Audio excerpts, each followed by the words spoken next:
Jonathan Friedman says, now being banned. Being banned.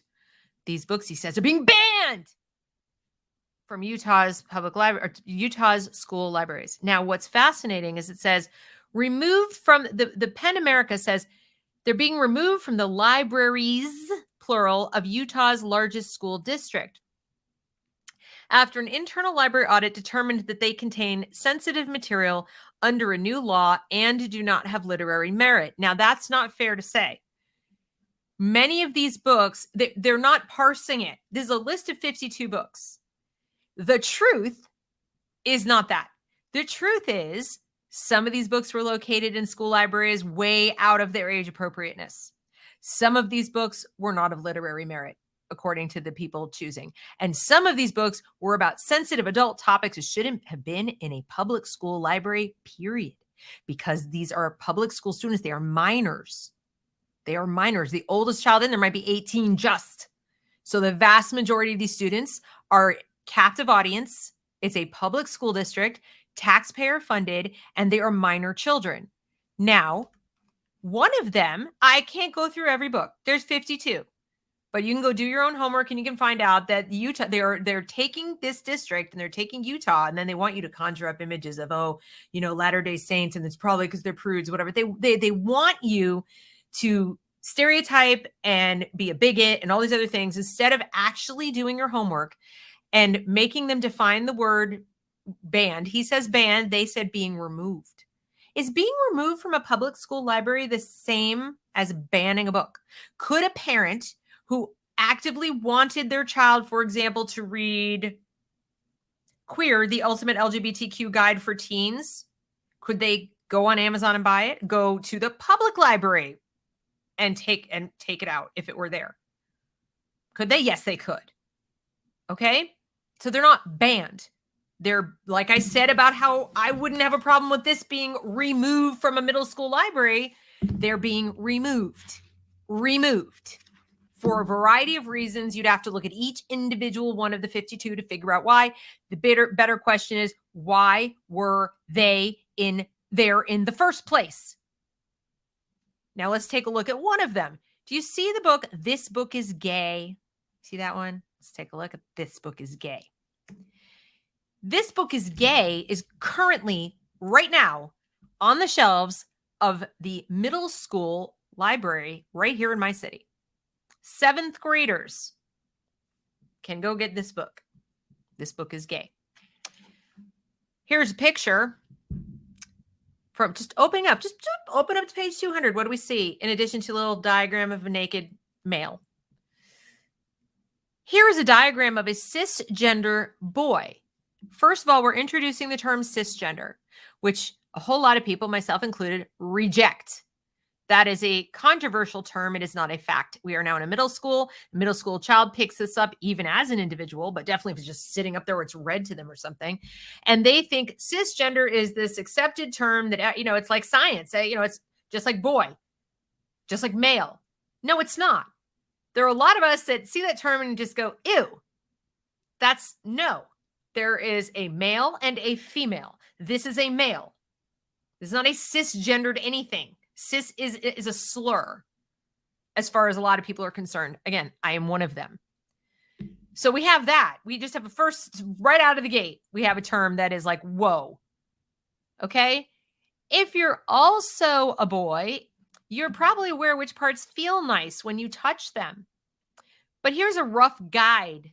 Trans men may have slightly different bodies. So now they're talking to a middle school boy, or maybe girl, I guess, I don't know, about grown men, trans men. Not trans boy, trans men. Okay?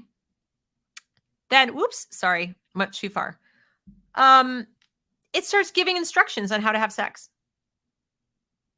Very clear, explicit instructions. Sex should always start with a kiss. We keep going. How to treat the testicles, what to do with your bum and what's up there and stuff. But two cisgender men can pleasure each other in a variety of fun ways, it says. Now, let me ask you this, parents. Do you send your children to school to learn how to pleasure each other? In the school, in the library. Do you think it's okay for them to go get this book and learn how to do this? Again, if you want your son to read this book or your daughter or whatever, that's your business. You have a sovereign right to raise your child the way you want. I am not going to sit here and tell you how to raise your children. I might not want mine hanging out with yours if this is what you think is appropriate reading material for a 7th grader. But, again, we're probably not even going to cross paths. We probably aren't going to ever cross paths, and that's fine. You stay over there. I'll be over here. This is America. Yay. Okay? But this is a public school, taxpayer funded. That means some of my money is paying to put this book in there, even if it weren't, even if one of the groups, one of the activist groups or Bill Gates himself or whatever, were showing up with a box full of copies of this book for free. If children are captive audience, they got to be there. They've got to go to the library, and this is prominently on display, or this is being put out, and, this is a book that you should read, which, I haven't seen it. I'm told it's prominently on display in our local middle school, taking their word for it. But even if it's not, it's there. And I think this should be between the parent and the child and whatever. But let's see. Here's what it says. Something they don't teach you in school, why would they, is that in order to be able to come at all, you or your partner may need to finish off with a handy. Why would anyone expect them to teach you that in school? This is in school. This is in school. A lot of people find it hard. I'm not going to go through the rest of that, but it does describe what a good handy is. It's all about the wrist action, according to the book. And there's more in these words like mega combo handy. So we've got it all translated down for like the kid lingo. This is inappropriate. And then how about the ins and outs of gay sex? Ooh, double entendre. This is inappropriate to have available to everyone's child in a public school setting. We're not saying the book should be banned. I am not saying no one should sell it anywhere. I am not for a second saying you parents should be arrested and your kids, because you bought your kid this book. That's between you and your kid. It's not a ban if we remove it. That's what I'm saying. Now let's go to what's going on in, I guess, the Dysart School District. Don't know where that is. Substitute teacher was left explicit instructions on what book to read to the children. So remember I said, I'm sure they're reading books to the children. Okay. This is how I know that. Plus I've been a sub. I'm a substitute teacher for Dysart School District. Today, I subbed for a 3rd grade classroom. The teacher instructed me to read this book to the students after lunch. Question, shouldn't parents give their permission for a teacher to read this book? Now, let's take a look, shall we? Born Ready is the name of the book. Born Ready, the story of a boy named Penelope. A boy named Penelope. Your parents told me you're a boy. Is that true? I think like a boy. I feel like a boy. What? Hold the phone. How does what appears to be a 3rd grade girl with short hair, but how does an 8-year-old know what a boy thinks like? She's never been a boy. Even another 8-year-old boy doesn't know what other boys think like. They've only been themselves. But here we just take it as like, yeah, of course, that makes total sense. Because the teacher says, then the kid goes on to say, I might look different from other boys, but yes, I'm sure I'm a boy. I'm 8. I'm also sure Santa Claus is real. The Tooth Fairy comes to my house, but I'm sure I'm a boy. Okay. Well, Penelope, today you're my teacher, the adult says. You're my teacher. I guess that could be true. They're reading this to a class full of kids. Grandpa G slams his hand down on the table. Whatever that says. In my language of Twee, gender isn't such a big deal. We don't use gender pronouns. Okay, you don't use gender pronouns because that's your language. And some languages are super gendered. So that means what exactly? Am I supposed to think suddenly that because something is masculine or feminine in French or German, that it's now like, got a personality? That's an absurd statement. Their language doesn't have gendered pronouns. Whoop-de shit. But that's meaningful in some way. Oh, this man's language approves of, whatever. I don't understand everything, but I do know Grandpa G is smiling. Good, let's eat cake. So we have a story that is at an 8-year-old's level of, hey, cake makes it all better, but we're talking about an incredibly complex, extraordinarily controversial concept known as gender. And now we skip ahead to where it says, oh, Mama gets quiet. I love you, Mama, but I don't want to be you. Well, that's good, because you can never be her, because she's her and you're you. I want to be Papa. Can't do that. Can't be Papa. Anyone catching on, though, that it's pretty normal for kids to want to identify with one or both of their parents? They might even alternate. That's normal. But if you translate it to another child sitting in the class listening to a story that, I want to be like my dad, does that mean I want to be my dad?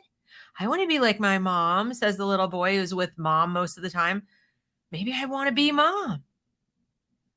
Do you see how insidious these messages can be? That you just make it like that's, you identify with mom or dad. That means maybe you want to be them. I don't want tomorrow to come because tomorrow I'll look like you. That's suicidal freaking ideation. Put in 8-year-old terms. I don't want tomorrow to come because tomorrow I'll look like you.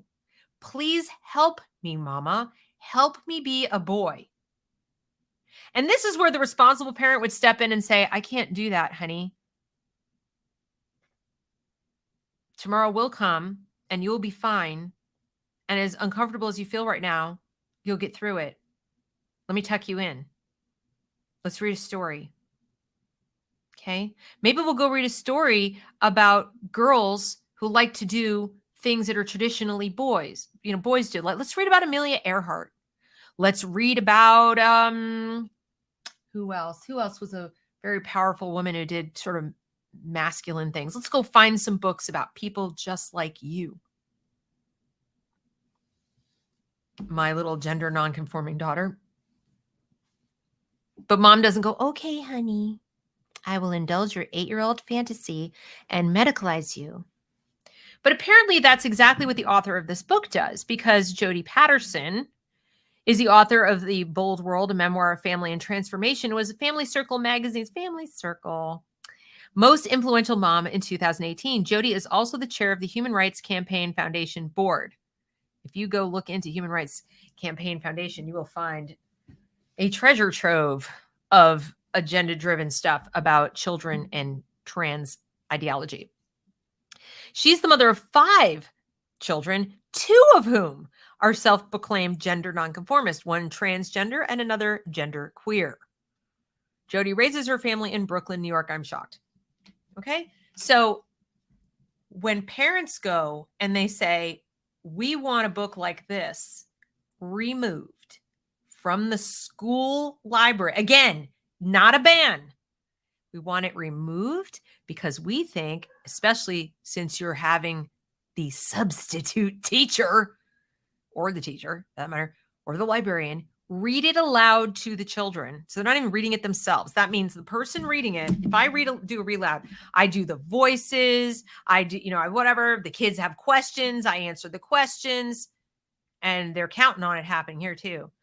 What do you mean feels like a boy? What? How can she be a boy? What does this mean? My mom said, and what do you think's happening next? You think the teacher's going, let's just finish this story. Let's just get through it.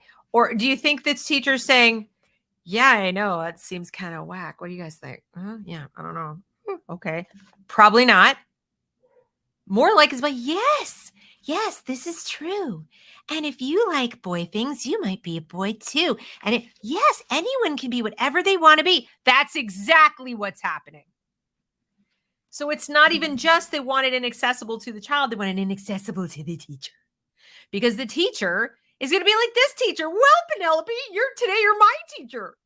You 8-year-old and your 8-year-old fantasy of being someone else have just taught me how to live in a fantasy world. And I'm just going to help you go along with that. God forbid I should actually teach you anything about reality in the real world. No. And I'll be fair here. I don't think it's the teacher's job to do that either.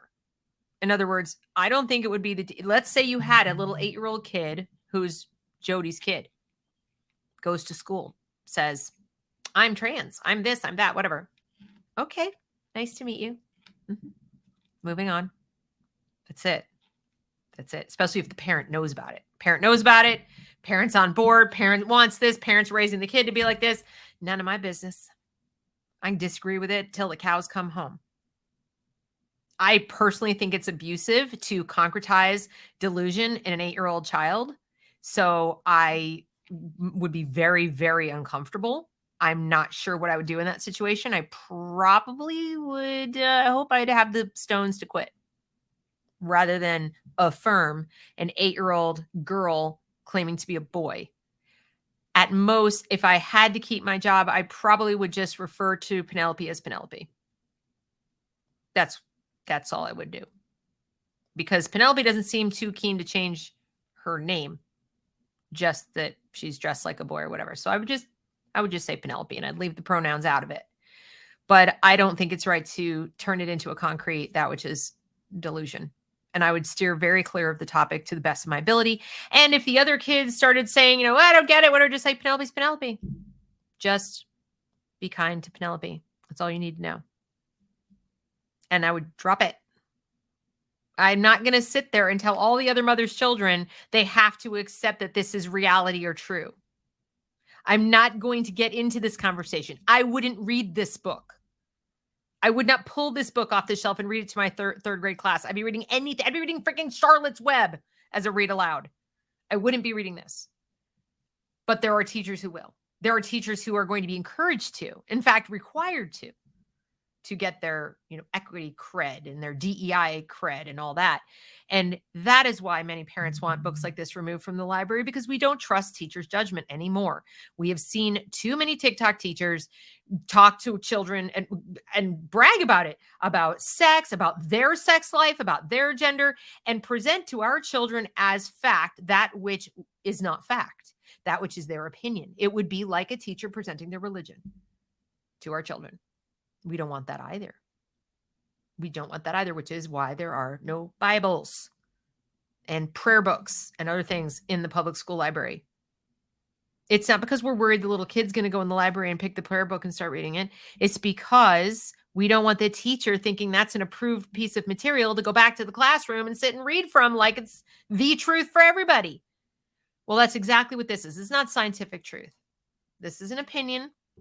It might be your opinion, and that's fine. It is America. You're entitled to that at home. Okay, we don't teach opinions to kids like this. So that is why when we go back to the list of the 52, I would rather people take this kind of a list and go through it one by one and ask themselves why they think the parents in that district wanted it removed.